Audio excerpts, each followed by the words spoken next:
All right, so we're going to take a look at these lesson 6 questions.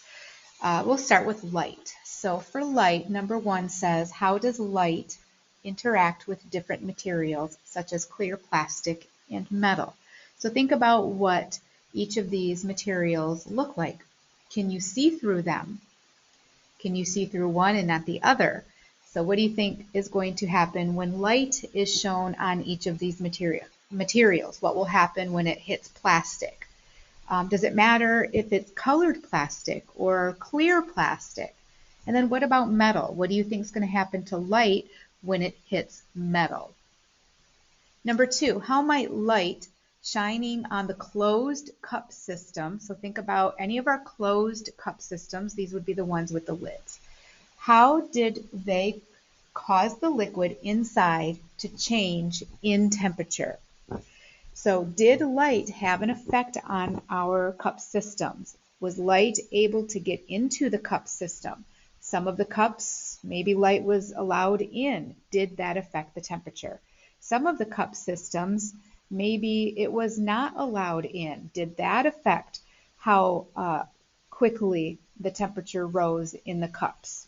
And if that would be if we had cold water. So we are talking about cold water right now. And if it does not allow light to go in, can the temperature still be affected?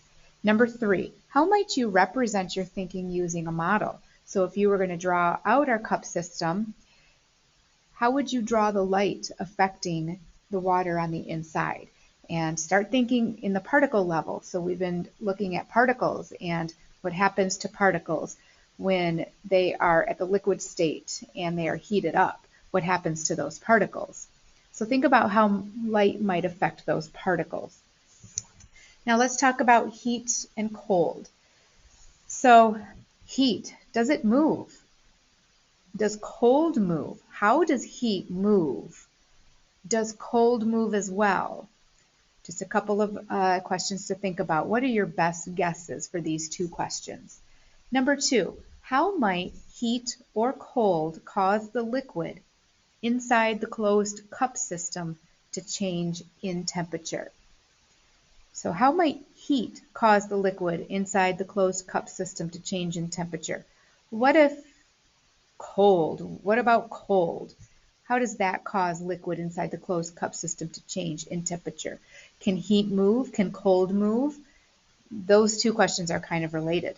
Number 3, how might you represent your thinking using a model? Again, think about the particles of water. If they are cold particles of water, and we know that the cold water can heat up. We have seen it.